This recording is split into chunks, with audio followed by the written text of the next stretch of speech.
Te invitamos a conocer de otra forma algo más sobre la actualidad, personajes, temas de interés, debates, charlas y entrevistas sobre todo aquello que nos preocupa y nos interesa. En Radio Esperantia creemos en la cercanía y en conocer otros aspectos de nuestro día a día. Un espacio sugerente, entretenido, cercano y siempre ligado al ciudadano. Revista de Radio Esperantia, otra forma de entender la radio.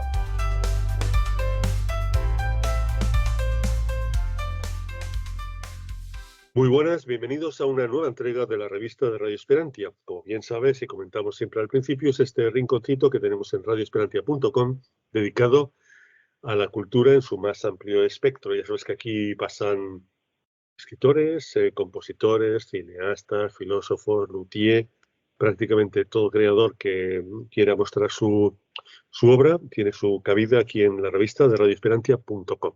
Recibe el cordial saludo de Franco Tasanera desde la realización y presentación. Y sin perder un instante, comenzamos. Hoy vamos a retomar la novela histórica y nos vamos al siglo XVIII, un siglo espectacular, que ocurrieron un montón de cosas. Y una de esas cosas que ocurrieron, pues lo protagonizó el protagonista, valga la redundancia, de la novela histórica que nos presenta el escritor que vamos a presentar ahora, que no es otro que Leonardo Cervera, al que le damos la bienvenida y, por supuesto, le agradecemos que haya aceptado nuestra invitación. Leonardo, muchas gracias, bienvenido y nada, ¿qué tal? ¿Cómo estás? Pues muy bien, muchísimas gracias por abrirme el micrófono para hablar de este personaje tan interesante.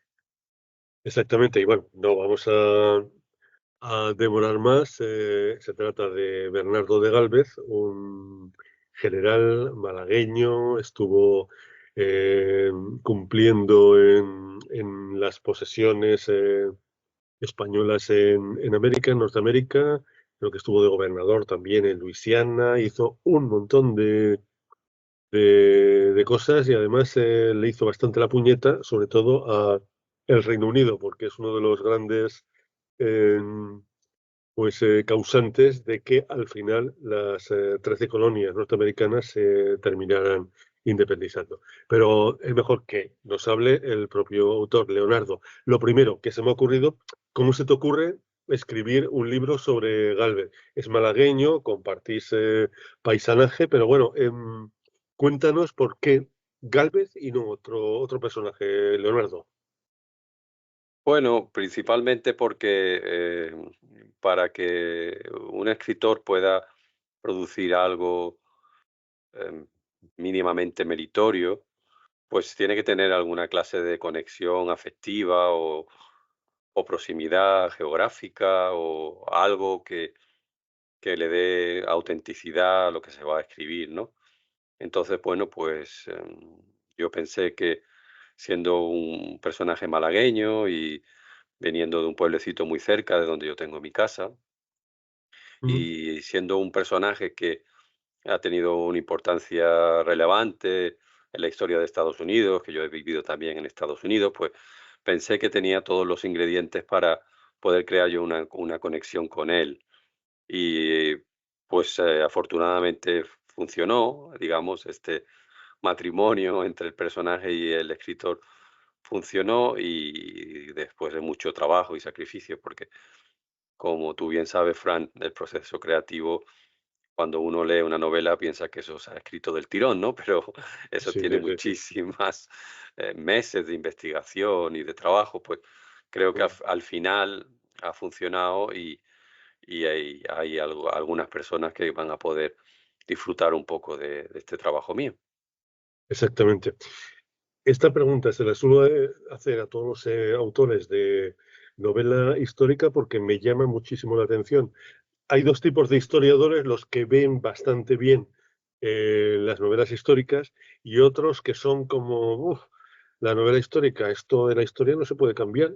¿Cómo vas a cambiar la historia? ¿Cómo vas a meter personajes que ayuden a otros que aunque sean reales, pues lógicamente, como dice las alas de la mariposa, que,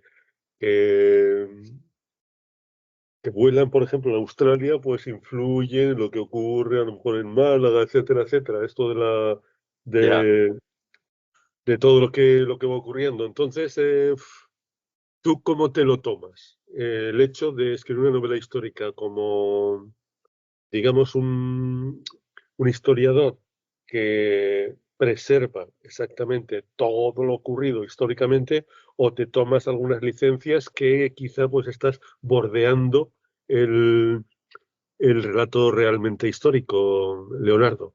Sí, entiendo tu pregunta que además se hace muchísima gente, ¿no? Yo veo la novela histórica que en realidad es una cosa ya un poco anticuada, ¿no? Porque hoy en día hay otros medios, yo creo, más adecuados, ¿no? Para conseguir lo que se pretende conseguir con una novela, ¿no? Pues el Mm, audiovisual es bastante más potente, ¿no? Pero bueno, sí, yo veo la novela histórica como un instrumento más para hablar sobre historia. Y claro, al ser un instrumento literario, pues forzosamente tiene que seguir algunas de las reglas de lo que es la novela, ¿no? No es un ensayo, es una novela. Por lo tanto, tiene que tener su trama, tiene que tener sus personajes, sus buenos, sus malos, sus amores, sus odios. Entonces, lógicamente, pues eso que es la trama histórica pura y dura, pues se tiene que, digamos que, decorar un poquito, ¿no? Pero yo la manera que escribo novela histórica, en mi opinión, es el 80 o el 90% es relato histórico. Y luego pues hay un poquito de aderezo que se hace siempre y es un poquito discutible, pero los personajes que yo pongo de ficción, pues no se diferencian muchísimo de los personajes reales que había alrededor del personaje central, ¿no? Cuando escribía, por ejemplo, sobre la guerra civil en Málaga, pues había allí un miliciano sí, sanguinario que me inventé, que se llamaba El Negro, sí, y el personaje me salió tan bien que después de publicar la novela hubo varios lectores que me escribieron diciendo que ellos habían oído hablar del negro, ¿entiendes? O sea, lo sí, sí, había sí, hecho sí. tan real que pensaban que era un personaje histórico cuando en realidad no lo era, ¿no? Entonces yo creo que se puede hacer un trabajo muy digno con la novela histórica, pero al final lo que se trata es de explicar, contar la historia, que es una cosa humanista, es decir, aquí lo que estamos es pues lo mismo que hacía Homero, ¿no? Estamos contando historias a otros seres humanos que se emocionan con estas historias y este relato, hacen paralelismo con sus propias vidas y se enriquecen culturalmente con el proceso. Mm. Aquí te vales de un personaje, Juan de Arcila, que es servidor de la Casa de Gibraltar, que es un poco te sirve de hilo conductor contando todas las gestas de Bernardo. ¿Por qué escogiste exactamente a este personaje, Juan de Arcila? Bueno, desde el punto de vista de la técnica literaria es lo que se denomina un narrador omnisciente, ¿no? Sí, Él lo ve todo, ¿no? Pues, ve a Gálvez y ve al inglés que está disparándole también, ¿no? Entonces es muy útil tener a este narrador omnisciente, ¿no? Pero así desde un punto de vista más personal, pues es un personaje que a mí me identifico mucho con él, porque es un personaje netamente meritocrático. Es un hijo de libertos que es acogido por una familia noble malagueña y acaba siendo el bibliotecario del palacio y acaba codeándose con grandes personalidades de la España del siglo XVIII.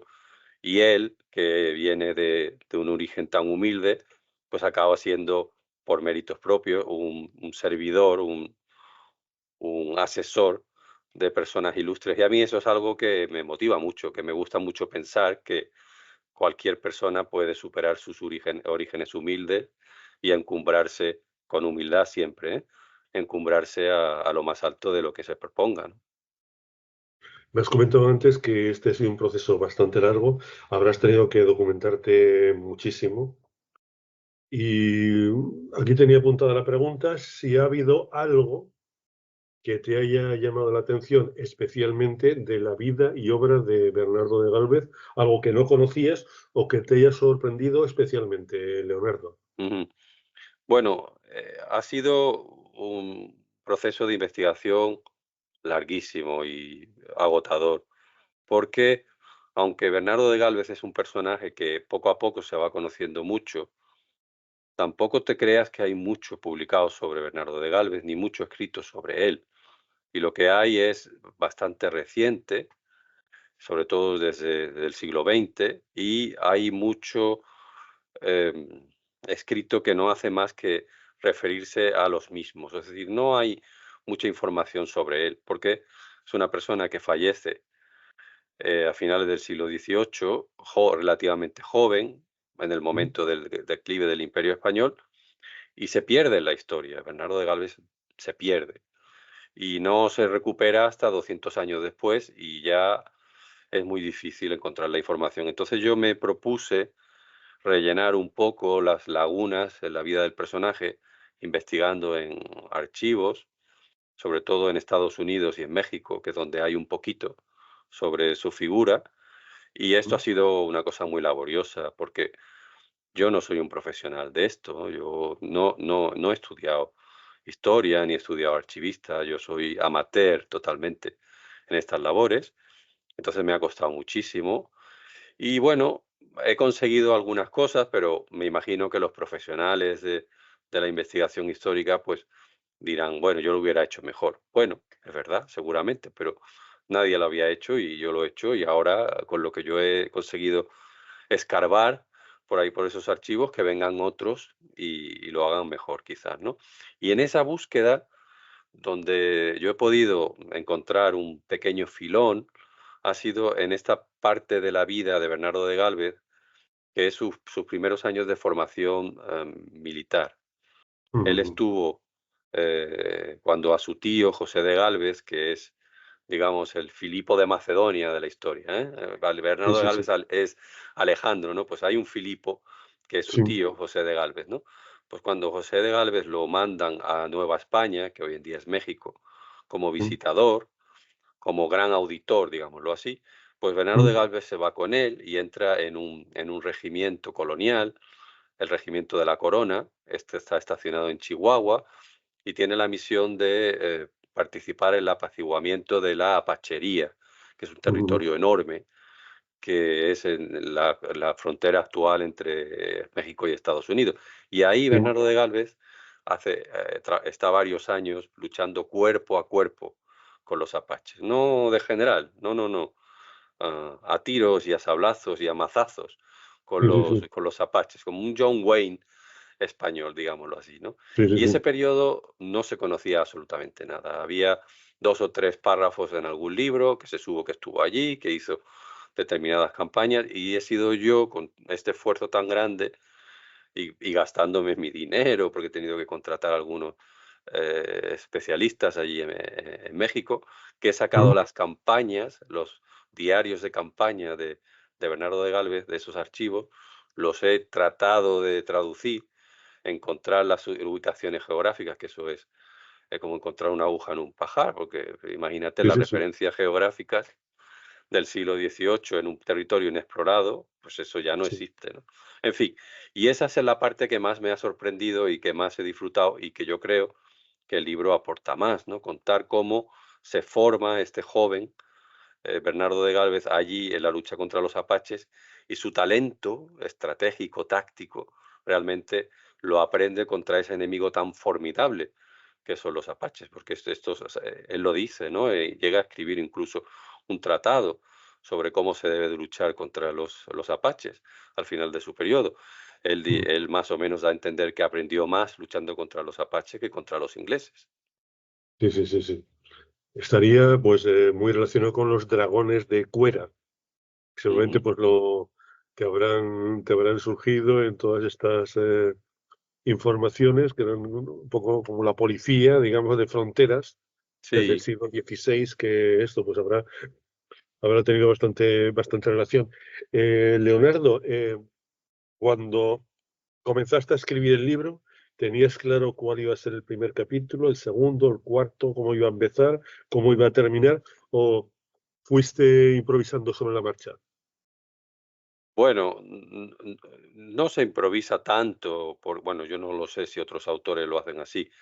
Normalmente uno empieza con bueno, pues digamos, con 4 o 5 páginas, con un guión, Y mm, luego, pues ahí va desarrollándose y claro, conforme uno va escribiendo, pues se va dando cuenta de que las ideas iniciales no funcionan y lo que iba a ser el principio termina siendo el final y hay capítulos que luego no entran, es decir, es un proceso muy largo.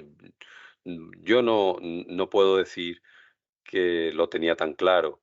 De hecho, pues luego cuando pasas a la fase editorial, cuando te revisan el manuscrito, ¿no? Los profesionales, pues te hacen bastantes recomendaciones y tienes que reescribir mucho. Eso es bastante frecuente. Yo creo que le pasa a todo el mundo. mm.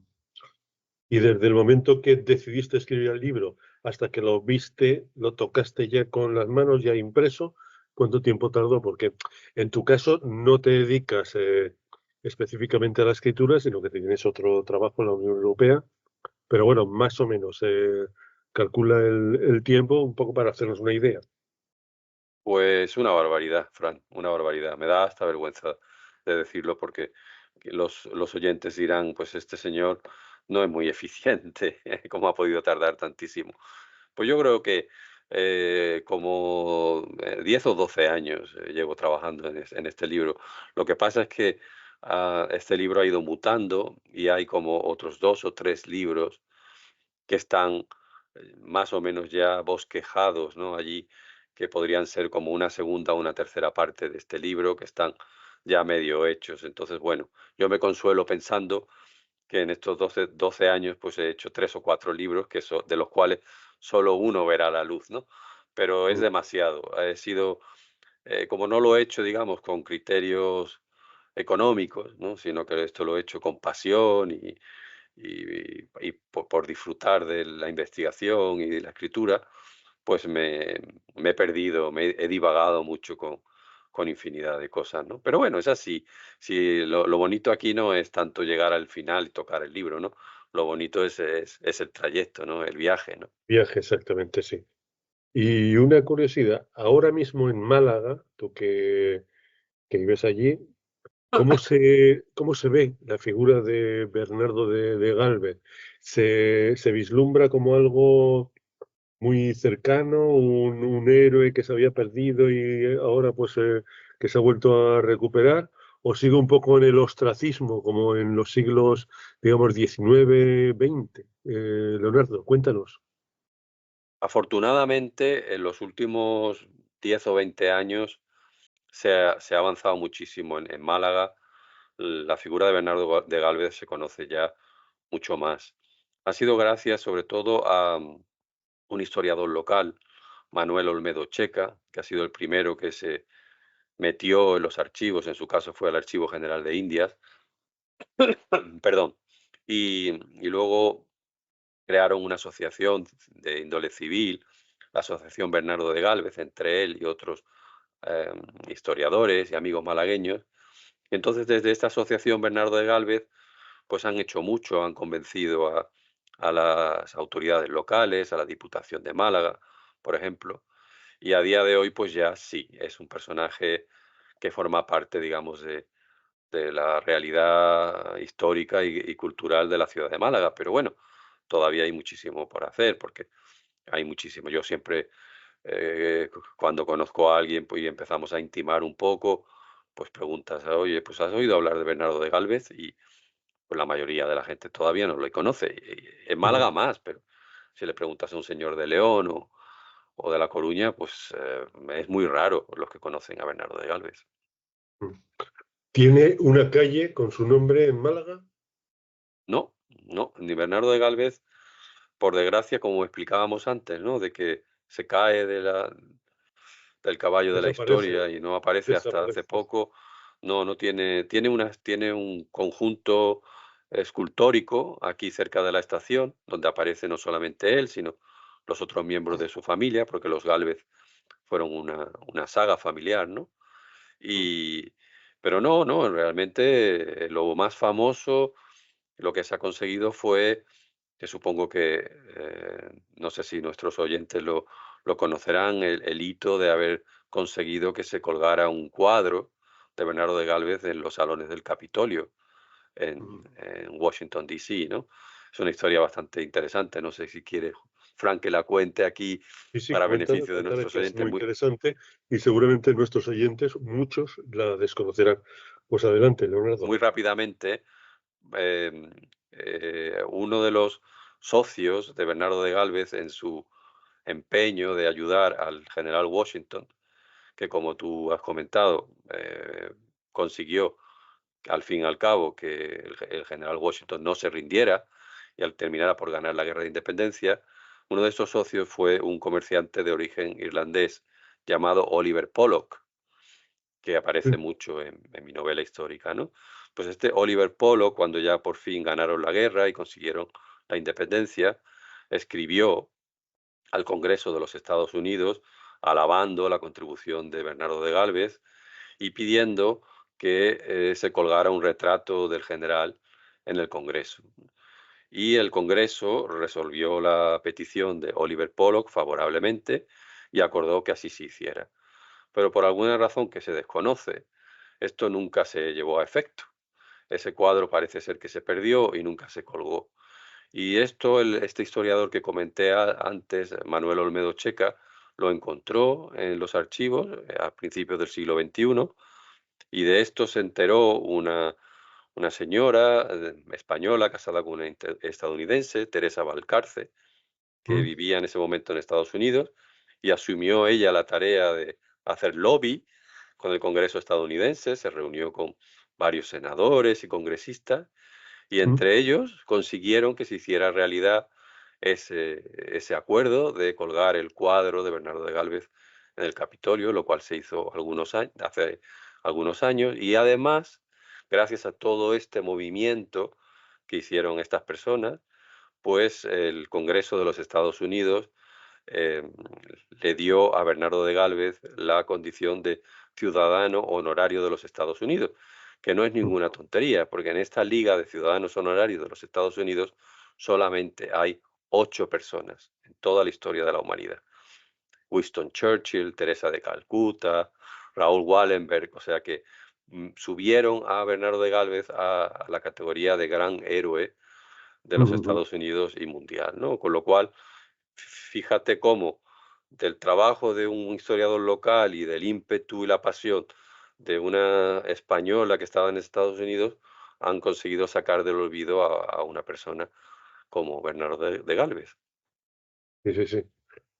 Aquí tengo una pregunta, no sé si será un poco de perogrullo, pero bueno, pues yo soy muy curioso, pues pregunto todo lo que se me pasa por la cabeza. Leonardo, Bernardo de Gálvez, históricamente, tenía órdenes de las autoridades españolas, del Imperio Español, de hacerle la puñeta a los ingleses, o fue algo que surgió por propia iniciativa del general, de Bernardo de Gálvez, y luego ya pues dijeron, pues venga, adelante, ya que están las circunstancias de esta forma, tal.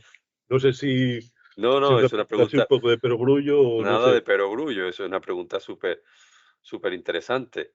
Esto es una cosa que no se sabía hasta hace poco. Ha sido solo cuando hemos estado investigando en profundidad sobre su persona y sobre sus archivos que ya podemos responder con cierta solvencia, ¿no? Eh, Bernardo de Gálvez ya lo hemos contado, ¿no? Es un señor, un echado pa'lante, ¿no? Este hombre había estado luchando cuerpo a cuerpo con los apaches, ¿no? Resultó herido y a punto murió, ¿no? En uno de estos enfrentamientos, ¿no? Pero él no, digamos, no hace esto por sí solo, digamos, él se lanza y ya luego la corte española le sigue. No, esto es una política decidida al más alto nivel por su tío, José de Gálvez, que es el ministro de las colonias, digámoslo así, el ministro de Indias, Sí, que gracias a su proximidad con el rey Carlos III, pues primero manda a su sobrino, a su hombre de confianza, como gobernador a Nueva Orleans y le dan el mandato oficial de hacer la puñeta a los ingleses, pero de manera clandestina. Es decir, no puede saberse oficialmente que él está haciendo esto. Entonces, el gran mérito de Bernardo de Gálvez durante 2 años y medio, hasta que España entra en la guerra en junio del 79, es ayudar a Washington de manera de tapadillo, ¿no? Y luego, posteriormente, ya cuando se declara oficialmente la guerra, él ya se lanza al ataque y lucha contra los ingleses, pero no lo hace de motu propio.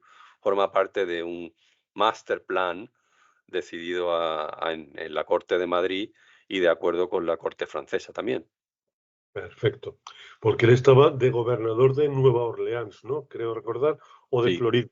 O de no, Florida. gobernador, él era gobernador de la Luisiana española, que había Sí. sido una colonia francesa cedida a España después de la Guerra de los 7 años, y allí como gobernador, pues tiene, y estando haciendo frontera con las 13 colonias, pues es donde puede ayudar muchísimo, porque llenando barcos con pabellón español, con mantas, con fusiles, con pólvora, sube Mississippi arriba por el Ohio, pues llega Mm. hasta Pensilvania y desde allí se reparte la ayuda al ejército continental de Washington sin que los ingleses puedan hacer nada, porque el bloqueo continental que tienen los ingleses en el Atlántico, pues él se lo salta de esta manera tan inteligente. Mm. Y realmente estuvieron en un tris de perder los revolucionarios norteamericanos contra los ingleses, Sí, o sí, sí, la sí. situación estaba más o menos controlada. No, no, no, no, muchísimas veces. De hecho, Washington tiene la guerra ya perdida desde finales del año 76, o sea, 6 meses después de la declaración de independencia, militarmente hablando, la guerra está más que perdida. Lo que pasa que es la corte francesa y española se vuelcan para ayudar a Washington y le convencen de que no se rinda, que siga luchando. No tanto porque a los españoles o a los franceses les interese tanto la suerte de estos colonos rebeldes ingleses, que al fin y al cabo, desde el punto de vista español, eran ingleses y unos años antes habían sido sus enemigos. En la Guerra de los 7 años, los colonos británicos lucharon contra los españoles. No era tanto porque quisieran ayudar a esta gente, sino porque lo que querían los españoles y los franceses es que esta guerra civil inglesa entre la metrópolis y su colonia siguiera lo más tiempo posible para que se debilitaran entre ellos y luego entrar ellos en la guerra y ganar la guerra como luego hicieron. O sea, esto demuestra que todas estas ideas sobre el imperio español, no éramos nada inteligentes, en fin, toda esta leyenda negra no Mm. es más que un bulo. Teníamos unos dirigentes muy cualificados y muy inteligentes en esa época. Luego todo se torció, pero en ese momento el Imperio Español estaba en un momento de máxima pujanza. Sí. Además, la Marina española, después de algunos reveses, pero en el siglo XVIII fue otro siglo de oro de la Marina española, con barcos espectaculares, con batallas espectaculares. Y bueno, simplemente citar a Luis de Córdoba, que seguramente, Efectivamente. no sé si aparecerá en tu novela, tal y cual, pero No, bueno, no, es no otro parece, personaje pero también es un, espectacular. es un crack. Cuéntanos lo que hizo Luis de Córdoba, que fue Luis de Córdoba. otro máquina. Lu- Luis de Córdoba hizo un golpe de mano contra un convoy de suministros que iba precisamente a ayudar a las tropas británicas en Norteamérica. Él salió de Cádiz con alguna información de algunos espías y consiguió incautarse de este convoy masivo de armas, tropas, suministros, dinero. Bueno, fue una cosa espectacular que casi provocó la bancarrota de la bolsa británica, ¿no? Porque no sé si lo que Luis de Córdoba consiguió incautar, no sé si como 150.000 millones de euros de hoy en día, una barbaridad. Sí, Este sí. Luis de Córdoba era un grandísimo marino. Hombre, lo que nunca se cuenta, porque sabes, la historia siempre se cuenta de un lado o de otro. Los ingleses también incautaron unos meses antes o unos meses después convoyes, no tan grandes, pero convoyes españoles similares. O sea que esto siempre fue un toma y daca, ¿eh? No es que son los españoles siempre ganaban y los ingleses siempre perdían. Pero en fin, lo de Luis de Córdoba fue realmente impresionante. Exactamente, pues veo por aquí que tienes presentaciones, porque lógicamente Por ejemplo, en Málaga tienes el 7 de noviembre, que está ahí mismo, en 4 días. Eso Tienes es. también el 22 de noviembre. Ujú, el León, Después estoy en León, veo aquí presentación en Archivo de India, en Sevilla, el 25 de noviembre, lunes, y y en vamos la a Sociedad General de Autores y Editores, supongo que en Madrid, ¿no? en Madrid el 12 de diciembre, que es donde intentaremos hacer el máximo ruido mediático posible sobre la figura de Bernardo de Galvez. Ahí estamos guardando la artillería para ese día 12 de diciembre en Madrid. A ver si alguna de las personas que están escuchando este programa se lo apuntan y se animan a venir a esa presentación que haremos con el apoyo de la Fundación España-Estados Unidos, ¿no? Que es un apoyo institucional muy grande, porque ellos Mm, están poniendo también mucho interés en poner en valor la figura de Bernardo de Galvez. exactamente. De todas formas, nosotros vamos a enlazar, porque aquí aparece en la página de Almuzara, pues enlazaremos el libro, y en la página donde aparece el autor, Leonardo Cervera, pues pone próximos eventos. Allí pues no tienen que recordarlo, simplemente pues pinchan y ya pues lo tienen allí junto al resto de audios, etcétera, etcétera. Pues si te parece, Leonardo, vamos con las preguntas que le hacemos a todos los creadores para que nos Muy bien. cuenten un poco su punto de vista, desde que se disponen a crear. El entorno que eliges. ¿Tú tienes algún despacho? ¿Eliges día, noche, música, no música? ¿Tienes algún software determinado? O cuéntanos un poco, ¿qué es lo que es tu preferencias? Bueno, pues yo la vida que llevo, porque yo trabajo en Bruselas, soy un funcionario de la Unión Europea, pero que viajo mucho a Málaga, donde tengo mi segunda residencia y mi familia, pues yo tengo una vida más o menos nómada. Entonces no tengo un sitio determinado donde voy a escribir. Voy escribiendo un poco donde puedo. Mucho escribo en los aviones también, porque viajo mucho por razones de trabajo, ¿no? Y mi método pues combina lo tradicional, es decir, ir escribiendo de manera manuscrita, que es como, en mi opinión, mejor se escribe, Mm, por la ayuda de las nuevas tecnologías. Luego todo eso se pasa a procesadores de texto, la investigación pues sirve muchísimo al Internet, y más recientemente, ya desde hace unos meses, pues también haciendo un poquito del uso de la inteligencia artificial, que viene muy mm, bien. Yo no utilizo la inteligencia artificial para que me escriba nada, eso lo considero como hacer trampas todavía. No sé si quizás dentro de 5 años alguien escucha esta entrevista y dice, madre mía, qué anticuado estaba Leonardo, ¿no? Pero bueno, yo a día de hoy no utilizo la inteligencia artificial para eso, pero sí para responder a muchas preguntas que te surgen, ¿no? Pues tú estás escribiendo sobre determinado un episodio en determinado sitio, y tú sabes que tienes anotado en alguna parte qué es lo que pasó allí o cuáles eran los personajes, pero en vez de tener que ir a revisar tus notas, pues le preguntas al ChatGPT o al Copilot, oye, ujú, ¿dónde estaba este personaje tal día y con quién estaba? Y te lo dice, pues ya está. sí, Pues si eso más o menos concuerda con tus recuerdos de lo que habías anotado, pues te has ahorrado a lo mejor 15 o 20 minutos de volver a las cosas que tenías anotadas. Yo no suelo utilizar música para escribir porque los diálogos se recrean en la cabeza del autor, y entonces la música a mí particularmente no me ayuda, me distrae. Es el narrador y los personajes los que hablan en mi mente mientras yo escribo, y por lo tanto no me interesa la música ni ningún otro tipo de distracción. exactamente. Ya has comentado algo de la inteligencia artificial. ¿Tú eres de los creadores que piensan que la inteligencia artificial nos va a jubilar a todos los creadores, que ya prácticamente lo mejor que podemos hacer es tirarnos por un barranco porque ya no vamos a poder hacer nada, o que es una herramienta válida que bien utilizada pues nos puede servir, tal como mencionabas? Supongo que eres más partidario de la segunda opción, ¿no, Leonardo?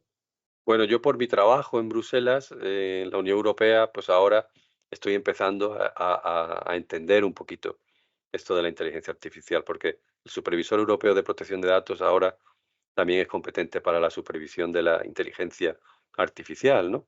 Sí. Entonces estamos empezando, ¿eh? Todavía estamos en la superficie, no hemos podido profundizar mucho. Ujú. Pero Lo que sí puedo adelantar es que esto es una revolución tecnológica de hondísimo calado y esto va a cambiar muchísimo, muchísimas cosas y entre ellas, pues el sector creativo también, sin lugar a dudas. Entonces Ujú. es incluso difícil intentar pensar el impacto que esto va a tener, porque va a ser tan grande que seguramente nos vamos a equivocar. Ujú. Lo ideal es que los autores podamos utilizar la inteligencia artificial no como un reemplazo, sino como una herramienta más para ayudarnos con la labor creativa. Pero no, las cosas en el futuro no van a ser como hoy en día, porque verdaderamente es igual que cuando han surgido nuevos medios de comunicación y nuevas maneras de comunicar. Bueno, pues una novela pues, transmite determinadas cosas, pero una película o una serie, pues yo creo que transmite otras cosas y también o mejor, ¿no? En muchos casos, ¿no? Pues Sí, aquí sí, va a sí. pasar lo mismo. Yo creo que la inteligencia artificial va a transformar esto radicalmente y posiblemente pues habrá grandes libros escritos por la inteligencia artificial en el futuro. No sé si conoces, había, creo que el año pasado, un caso, no es en el Tribunal Supremo de Estados Unidos, es un tribunal de segundo rango. Sí, Entonces se dirimía si se podía, la inteligencia artificial podía ser autora de algo. Entonces, este tribunal, ya te digo que no es el Supremo, ya, es un tribunal de segunda, pues dictaminó que la inteligencia artificial no podía ser la autora de un relato, una película, lo que fuera, no recuerdo qué era, que tenía que ver una persona humana. Pero luego, después de, no sé si conocías este dato, sí, sí, Leonardo, sí, he oído hablar del sí. pero entonces yo le doy la vuelta y entonces yo pienso, pues yo me cojo, en vez de inscribirlo como la inteligencia artificial, lo inscribo con mi nombre, Juan López Rodríguez, y quién va a saber que ha sido la inteligencia artificial la que me ha dado todo esto. Porque echa la ley, echa la trampa. ¿Qué opinas, Claro. Leonardo? No, bueno, es que pues, es un tema complejo, casi que necesitaríamos otra entrevista solo Ya, ya, para ya. hablar de ese tema, ¿no? Porque aquí se mezclan muchísimas cosas, se mezclan conceptos básicos sobre filosofía y las creencias humanas, humanistas, problemas de propiedad intelectual, de protección de datos. Esto es una cosa complicadísima. Básicamente, lo que han dicho hasta ahora los tribunales es que la autoría solamente puede ser atribuida a una persona, ¿no? Sí, Lo cual es el concepto tradicional de los derechos de autor, ¿no? El sí. concepto de el ser humano es el único creador, ¿no? Bueno, pues Mm, yo lo compro, pero no podemos descartar en absoluto que en el futuro haya unos sistemas de inteligencia artificial tan avanzados, incluso que tengan su propio nivel de conciencia, sí. que puedan ponerse a la par con escritores humanos. Y eso es algo que no podemos excluir Ujú, por completo y puede que en el futuro pues haya dos tipos de autoría. La autoría, digamos, tradicional y la autoría, digamos, de la inteligencia artificial, en la que habrá que ver cómo se hace la relación con el ser humano, porque lógicamente esa inteligencia artificial la ha creado alguien. Entonces, el autor, que será el dueño de ese sistema de inteligencia artificial, pues ya se verá, ¿no? exactamente. Pero esto va a cambiar. Esto es evidente que con la inteligencia artificial en 10, 15, 20 años, todo va a cambiar y lo que tenemos que hacer todos es tomarnos este tema muy en serio, empezar a formarnos y empezar a intervenir en un debate social para que la inteligencia artificial vaya hacia donde nosotros queremos y no sea Ujú, la inteligencia artificial la que nos lleve en la dirección que ella quiere a todos los demás, ¿no? ujú. De todas formas, se abre un interesante debate que, tal como dices, en los próximos años, pues habrá que empezar a coger el toro por los cuernos, Eso como es. vulgarmente se dice, para un poco, pues, que sea, pues, más beneficiosa que perjudicial.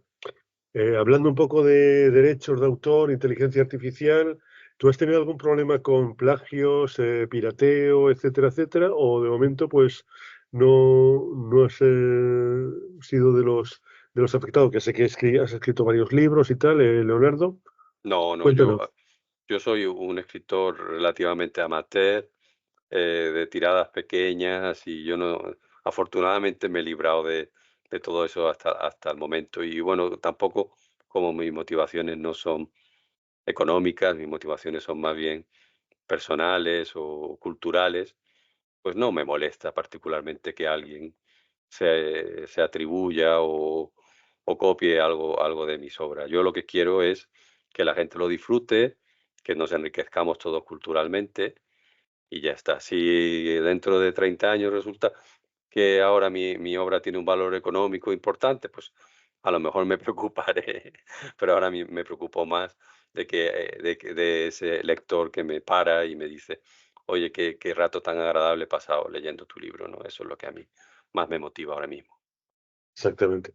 Pues pasamos al eterno debate, que esto surgió hace como 10 o 12 entrevistas, bueno, quizá más. Y entonces empezamos a plantearlo, le gustó a los escritores, a los que se lo planteábamos, también a los oyentes, y bueno, y seguimos planteándosela a todos los creadores, que es este debate si se nota la intensidad de la escritura en un escritor que depende de la literatura para vivir, barra completar sus ingresos, porque ya sabemos que es muy complicado vivir de la literatura, o si se nota que es una persona ya que tiene los garbanzos asegurados, que tampoco pues tiene que, digamos, comerse la hierba, como se dice en la terminología futbolística en cada libro. ¿Crees que se nota en la intensidad, Leonardo, o es prácticamente indistinguible? No lo sé, yo pienso que, lo que se nota mucho es, por una parte, el talento que cada cual pueda tener, porque esto es un arte, ¿no? Esto no es una ciencia, lo de escribir es un arte. Entonces, pues alguien tiene capacidad para esto, más o menos, y eso es un talento, digámoslo así, ¿no? Eso por un lado. Y por otro lado, lo que se nota mucho también es la técnica, porque bueno, aparte del talento, pues está el haber practicado mucho, haberse formado y tal. Y luego hay una serie de autores, como tú comentas, ¿no? Que claro, Sí. quieren vivir de esto, que entonces pues tienen que producir mucho y rápido, y a veces ahí se nota un poquito. Pero yo realmente que creo que eso no es tan importante como los otros dos factores, que son el talento innato y, digamos, la práctica. Ujú. Pues como veo que escribes, que ya has comentado el otro libro de la guerra civil, si te parece, vamos a dejar que pase un tiempo y te volvemos a contactar y hablamos precisamente sobre el libro de la guerra civil. ¿Te parece bien, Leonardo? Encantado, es un tema interesantísimo también, el de la Guerra Civil Española, un poco tabú Mm, todavía, desgraciadamente, siempre que se habla sobre estos temas, siempre sale la ideología, salen los de un ya. lado, los del otro. Es más fácil hablar de Gálvez, pero si los oyentes quieren que volvamos a tener una conversación sobre la guerra civil y la literatura, pues de mil amores. Pues fenomenal, pues esperamos un par de mesecitos y nada, volvemos a contactar. Ha sido un verdadero placer, Leonardo Cervera, compartir este tiempo de radio contigo aquí en radioesperantia.com. Y lo dicho, hablamos en un par de meses y nada, te deseamos toda suerte de éxitos de, de que seguramente será así, de este libro fantástico, Gálvez, el héroe español en la independencia de los Estados Unidos. Volvemos a contactar. Muchas gracias, Leonardo, y hasta la próxima. Muchas gracias. Y nosotros despedimos la revista de radioesperantia.com, despedimos también al amigo Leonardo Cervera. No te preocupes que en el post correspondiente a esta charla tienes todos los enlaces al libro, al autor, a lo que te comenté, las convocatorias de eventos para la presentación de este libro en Málaga, en Madrid, en León, que nos comentó. Recibe el cordial saludo de Franco Saavedra desde la realización y presentación. Y hasta la próxima, como digo siempre, a ser moderadamente felices y muchísimas gracias. Radio Esperantia, otra forma de entender la radio.